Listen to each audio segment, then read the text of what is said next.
I'm Aubrey Sitterson, and this is SKALD. You're about to hear a chapter of the only story that matters.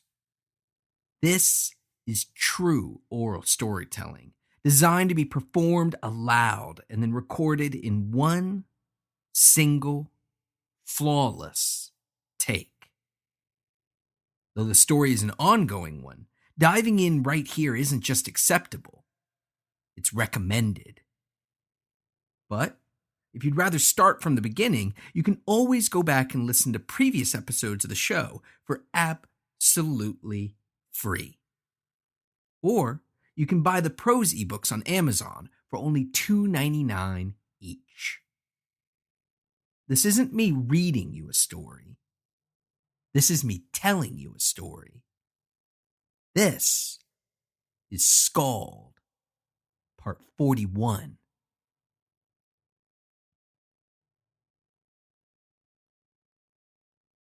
He had done exactly as they commanded, done exactly as they wanted him to do. He let himself become tethered to their world, and he went to work. What was the point of doing otherwise? What was the point of escaping into his world, into his dreams? No matter how hard he fought, no matter how much he wished it wasn't so, he knew, without a doubt, he knew that they would find him, that they would seize him, that they would drag him to the ground, hold him down and pull him back, kicking and screaming, pull him back to their world. So he allowed himself to become tethered to the real world. And he went to work. Day after day, he fought the temptation to return to his dreams, fought the temptation to run, to fly, to be free. And instead, he trudged out the door, down the hallway, and into the courtyard. He sat down, and he went to work. Day after day, he went across the courtyard to the rough stone wall that he had chosen not to climb. No, that he had been unable to climb. Climbing it would have been impossible. And even if it wasn't, after climbing it, what would he have done then? No. The wall was impossible to overcome, so he sat down in its cool, welcoming shade, sat down in that gray, silent courtyard. He went to work with trowel, with mortar, and with stone. Next to that imposing barrier, that insurmountable wall, he took stone after stone and set them into place. He worked quickly, conscientiously. He did it hour after hour, day after day, giving him more than enough time to find and strike a balance between speed and precision. He took a single stone, and he decided where it belonged. He took stones that were chipped, broken, and oddly shaped, stones that would be useless otherwise, and he found a place for them. He stacked them on top of one another. He joined them to their brethren with that thick, gray mortar, and he made them something new, something bigger, something better, something real. Day after day, he put mortar upon stone. He put stone upon mortar, and he did as they bid him, did as they commanded, did exactly what they wanted him to do.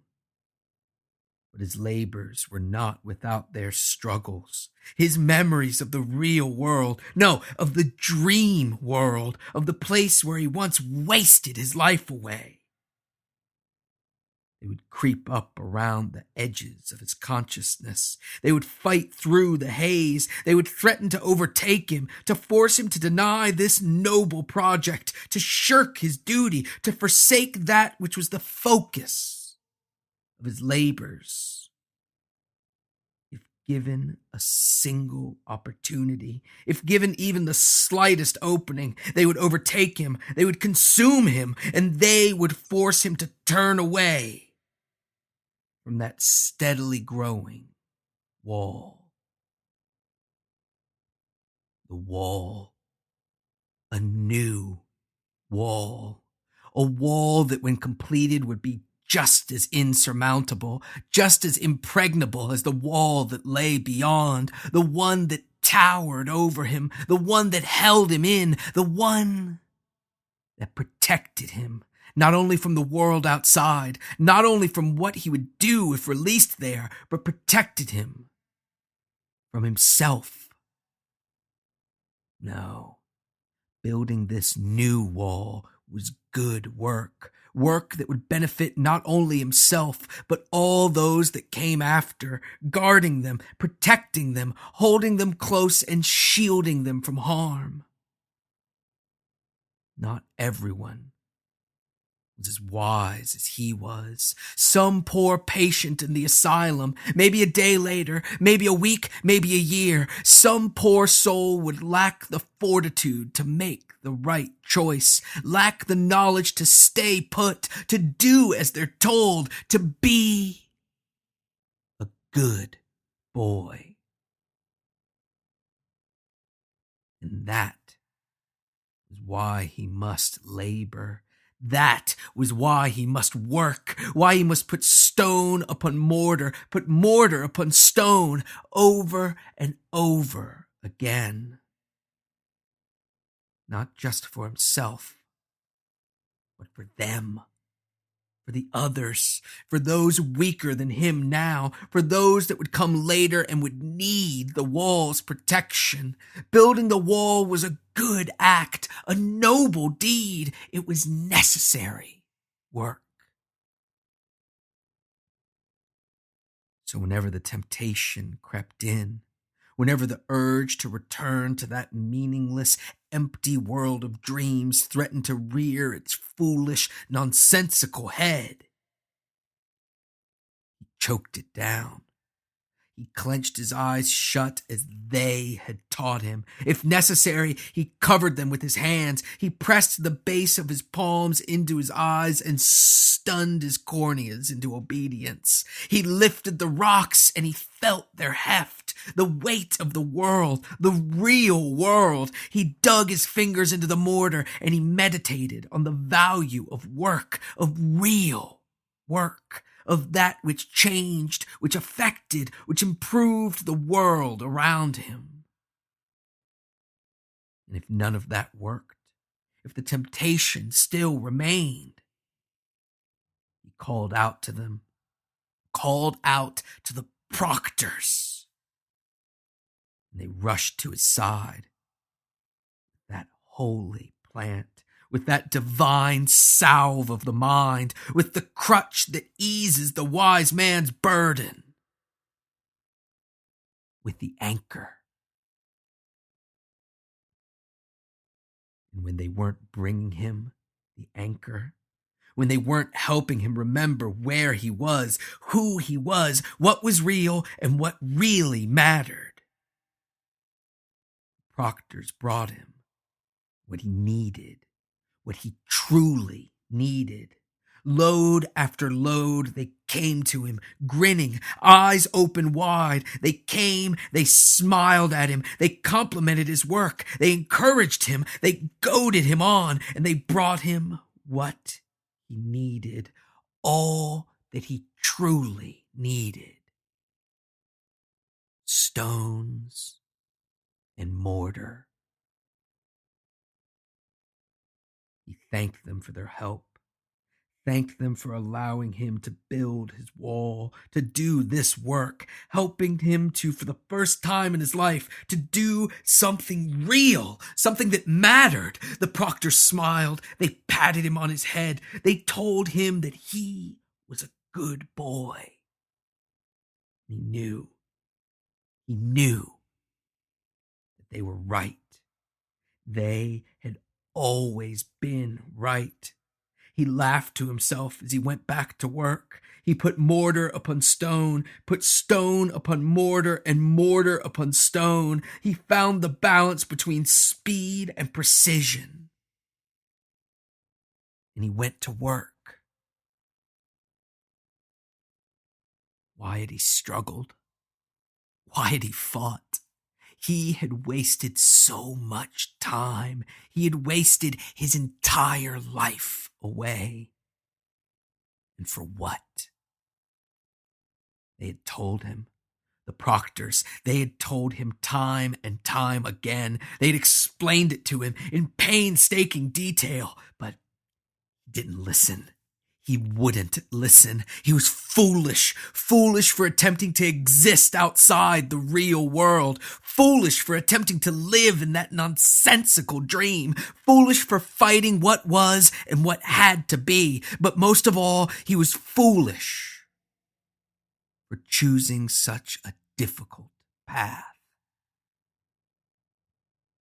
But now, sitting in the courtyard, sitting in that cool, quiet, gray courtyard, with a task before him, with encouragement behind him, building that wall to guard him and protect him from the outside world, he could finally accept it. He welcomed it, because it was all so easy. It was so very easy.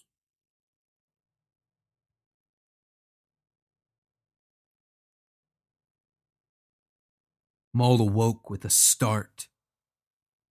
He always woke with a start. An unpleasant jolt that dragged him out of his shattered, broken mind and into the dire, crushing realities of the waking world. He always awoke out of breath, panicked, with a cold sweat on his brow, but this time it was different. It was worse. It was more alarming, more disturbing, because he awoke surrounded. His eyes were barely open, but he was already reaching for his cudgel, that grim, notched, scorched club, the one he had torn from the limbs of the world tree. But before he could reach that blood-stained instrument of death, before he could grasp it with his thick, powerful hands, he felt a set of thick, powerful hands grasp him. As he thrashed, as he struggled, as he fought and began to utter the most foul, hateful swears he could muster, the hands were joined by others, just as thick, just as powerful, set after set of hands that dug into his arms and shoulders. They dug their fingers in, down between muscle and muscle, between muscle and tendon, between muscle and bone. They seized him, and they held him so tightly that his curses tapered off into silence as he was dragged gasping to his feet. Steeling himself, fighting back against the pain, Maul looked around quickly. To his left and his right, he saw them. His companions, those cowardly, useless, weak sacks of flesh and bone, the monk and his witch. And predictably, they were in no position to help. They were in no position to do anything but stand there, slack-jawed, waiting for death or whatever else the fates would care to throw at them. Because they, too, had been seized, had been dragged to their feet by those thick, powerful hands, the ones that belonged to the massive piles of mud, rocks, and dirt that surrounded them. The sun was setting fast, plummeting down behind the horizon. But there was still enough light for Maul to see the creatures, the filthy mounds of earth that towered over him, scowling down at him from faces lined with sticks and leaves. They were massive, twice the size of Maul at the very least, and though they were made of dirt, of rock, of sticks and leaves, the savage brute could tell that those thick arms contained within them the considerable power of the earth itself. But still, the one true king of men refused to be intimidated, refused to be waylaid from his purpose. "What is this? Who are you?" He turned his head from side to side, spotting the simple huts that filled the area. "Where have you taken us?" The one closest to Maul. They all looked the same, so it was impossible to identify the leader. He blubbered indignantly. "Why, we have taken you nowhere. You are intruders in our otherwise peaceful village." "That's impossible. We were..." Maul began to roar, but he was interrupted by the monk, Xylan, who, in the absence of the sun, the final rays of which had just bent around the horizon, began to be overtaken with his change. Xylan let out a howl, one that, though comprised of laughter, was none the less undercut by sadness, by agony, by misery, and his body began to convulse wildly. The monsters were horrified, terrified by Xylan's transformation, so they released him, and they stepped away, dragging Maul and Caleria with them. Maul took the opportunity to reach for his cudgel and begin to fight for his freedom, both of which were attempts made in vain. But Caleria, devoid of the physical strength and power that coursed through Maul's veins, took a more diplomatic approach. "Please, we don't know how we came to be here, only that it was unintentional." She looked up into one of the monster's scowling faces. "Please, release us. We mean you no harm." "Speak for yourself." A laughing reply rose up from the ground below, from the thin, shifting sand that they all found themselves standing upon. Though Xylan had fallen down upon it as a thin, frightened monk, he now boasted powerful paws, a lean, fur-covered form, monstrous claws, and gleaming teeth. He had fallen a man, but he rose as a beast. Xylan, crouching close to the ground, began to maneuver for position, his motions quick, fluid, and vicious. He was surrounded by those massive earthen monstrosities, but his big, black, empty eyes were focused on but a single creature. The terrified monster that held the sorceress, Caleria. bestial monk crouched down, readying himself, feeling that ravenous urge, the bloody compulsion, the sanguine hunger creep up around the edges of his consciousness. But before he could attack, before he could spring forward, before he could launch himself, teeth and claws first at that lumpy earthen heap, the monster raised its hand and cried out in arrogant, condescending fear. No, stop! How dare you! It was such a pitiful display, such a craven show of cowardice that Maul couldn't help himself. He laughed out loud, eagerly awaiting the impending carnage, waiting for Xylan to sink those savage, bestial teeth into where the creature's neck should have been, ready for his companion to spill whatever passed for blood in those filthy monsters. He ached for the moment of confusion when he would free himself, when he would grasp his cudgel, when he would turn on his captors and return them to the earth from which they came. But to Maul's shock, to his amazement, and to his horror, that moment didn't come. Instead, he watched incredulously as that wild, bestial monk obeyed the monster. He was still wary, still ready, able to spring forward at a moment's notice. Xylan halted his attack, and he waited, perking his massive, pointed, bestial ears.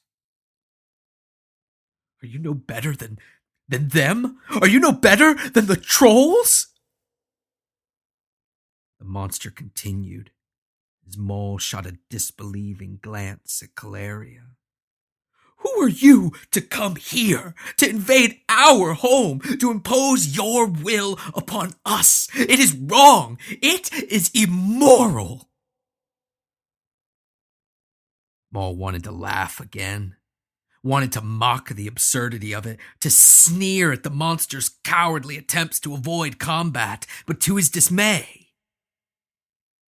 he saw that the monster's craven gambit had worked.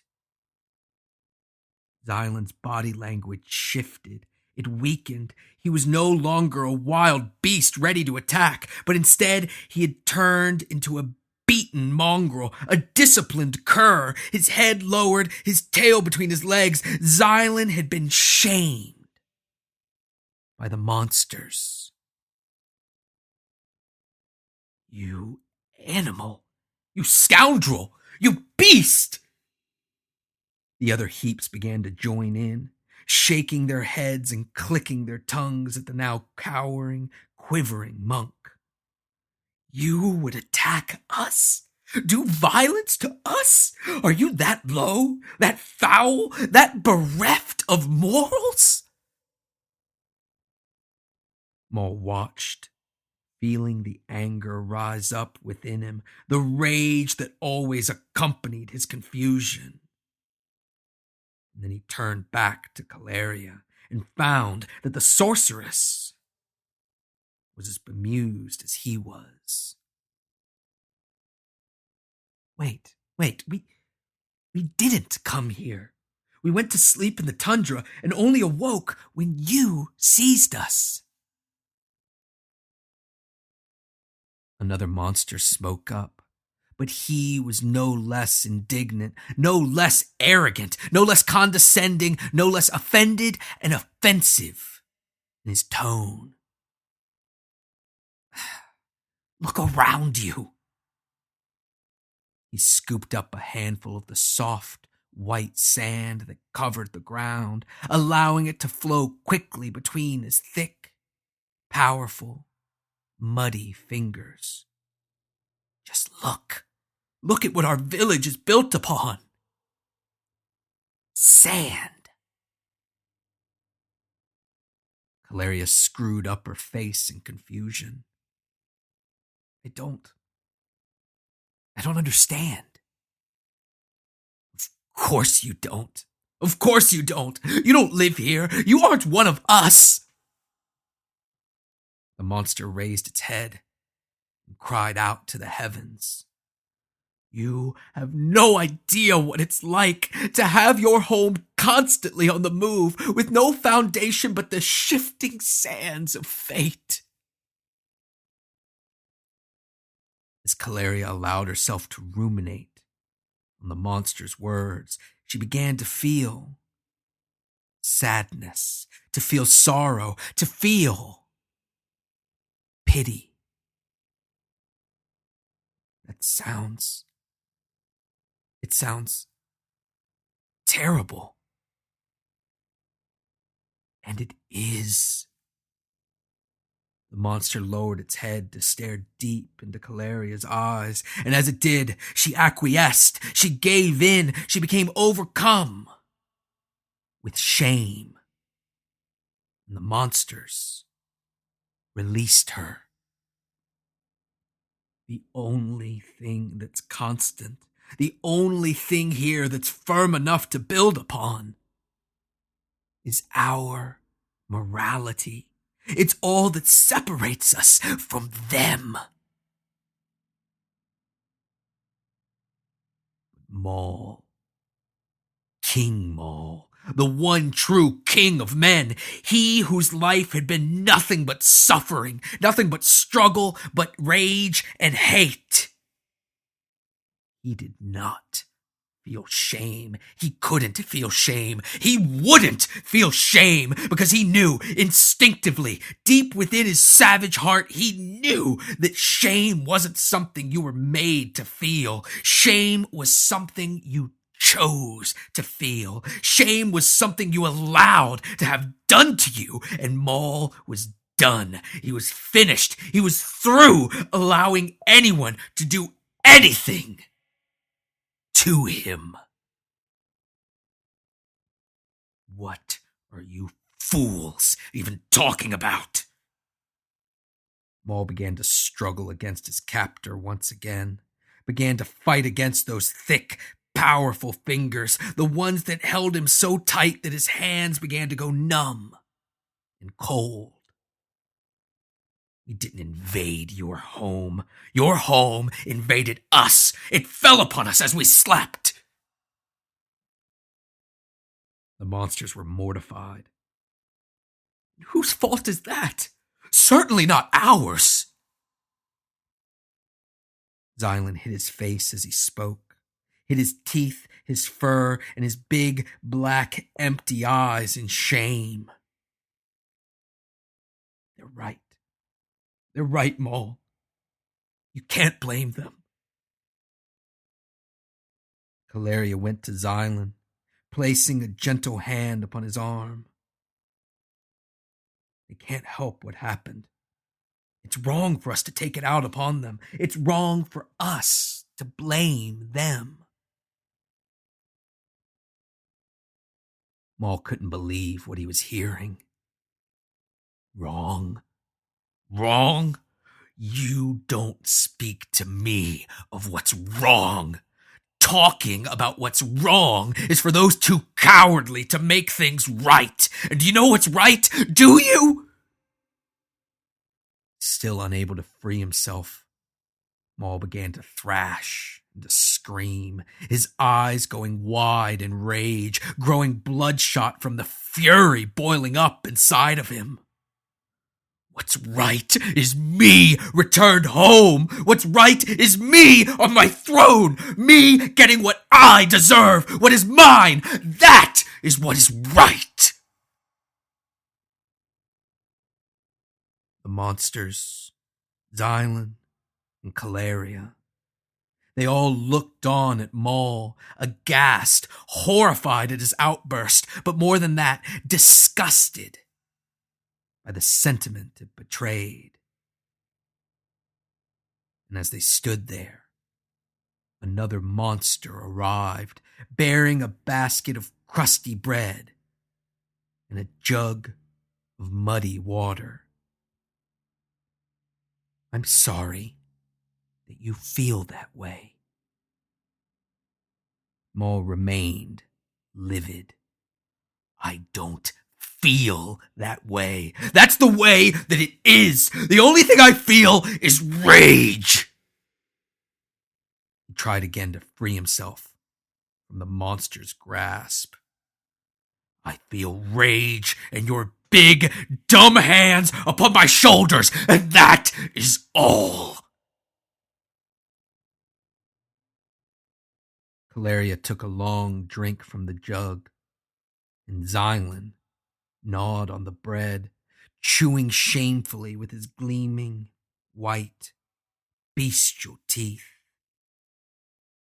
And as they did so, the monster holding Maul spoke to his captive. Why can't you be like your friends? Admit your wrongdoing. Join us. Here, our righteousness keeps us safe. Safe from the outside world. Safe from the trolls. Safe from the trolls. I need none of your protection. Now it was Maul's turn to be outraged. And you shouldn't need any either. You're massive. You're monsters. He looked around as he spoke, noting the multitude of earthen beasts that continued to stream out of their huts. Look how many strong you are. Why are you hiding like cowards? Why are you cowering like children? Why not fight back? Once again, the monsters were aghast. Fight back? Why, that would make us no better than the trolls themselves. Are you so cowardly, so craven? Maul struggled to find the words. So craven that you would rather sit here, that you would sit here doing nothing instead of freeing yourselves. You would rather tell yourselves you're right than actually go out and be right. Caleria looked up from her water. Don't you understand, Maul? If they were to leave, they would risk becoming what they fight. Just as you yourself almost did. So they're afraid. Is that it? These massive, hulking monsters, they're afraid? And you side with them? You defend them? Caleria sighed and shook her head. You just don't understand. No, he does not. Another identical monster spoke up. We are not afraid. We fear nothing but wrong action. Nothing but sin. And as he said it, the other monsters gasped and covered their ears. Which is exactly why we cannot venture out. We cannot go to him. We cannot rescue him, our scion, our progeny, our son. Wait. Maul shook his head, struggling to understand. Your son is out there, and you're still too scared to go to him? Yes! Xylan cried out, fighting through his shame to try and explain things to Maul. And there's no shame in it. Even I can't blame them. No one should blame them. I don't ever want to go back out there. The bestial monk broke down, weeping. I don't ever want to leave. Smiling, a monster produced a heavy box made of an ancient, worn wood, deep in hue. You are right, to feel that way, and it's why we are giving you these. And the monster, beaming, opened up the box, revealing 2 sets of heavy iron anklets covered with gold and sparkling gems with thick, glimmering chains running between them. Maul watched in horror as Xylan and Caleria dutifully took the anklets, those gilded shackles, and donned them. He watched in disbelief as they tethered themselves to that strange town with its foundations of shifting sand, with its population of fearful, judgmental cowards. He quivered in fury as he saw his companions willingly chain themselves, shackle themselves to a deficient morality.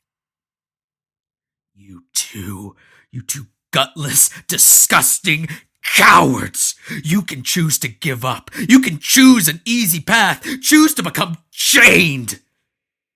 Maul gestured at Xylan and Caleria, pointing at them as best he could while still restrained by that hulking earthen monster. But I won't. I will never. I won't allow it. I am a king, the one true king of men, and I am sick to death of chains. The monster that held Maul spun him around and spoke. Good, because you cannot stay here. At least, not yet. Suddenly, the monster released its grasp upon Maul, allowing blood to once again flow freely through the savage's arms. We need you to go, to venture forth and rescue our scion. But before Maul could reach for his cudgel, before he could rage, before he could shoot his still numb fingers toward the monster's sleepy, arrogant eyes, the earthen monstrosity pushed him. The monster was prodigiously strong, and though Maul fought it, he couldn't help but fall backward as those powerful hands pressed into his chest. He fell. He plummeted downward, and he landed hard upon the ever-shifting sands that village was built upon. But when he arose, he found himself returned to the tundra, found himself standing upon the rocky, cold, barren earth, and standing before a small, wooden shack filled with warmth, light, and laughter.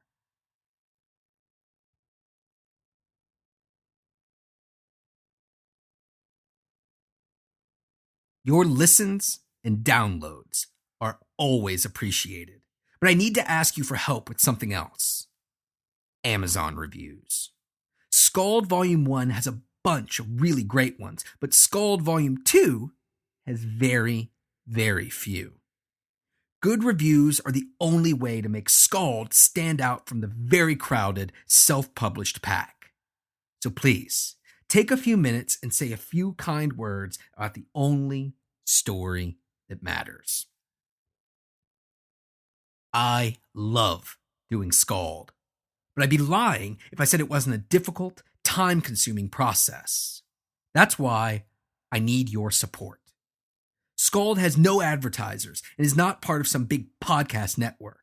The only way it can pay for itself, including hosting fees and all the time that goes into producing it, is fan support.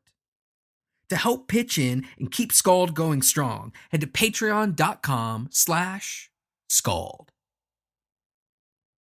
Please, come find me and say hello on Facebook, Twitter, Tumblr, and Instagram. Username Aubrey Sitterson.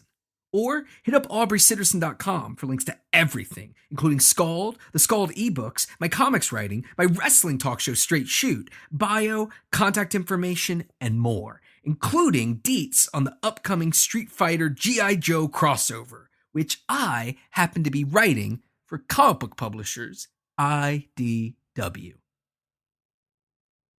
This week's recommendation is an older one, but something that absolutely deserves revisiting. Samurai Jack. The series returns next year, so it's a perfect time to go back and watch what I believe to be one of the finest action cartoons ever made, featuring a murderer's row of animation talent, including creator Genndy Tartakovsky, Paul Rudish, and many, many more. It's available on Hulu, and it's definitely worth checking out.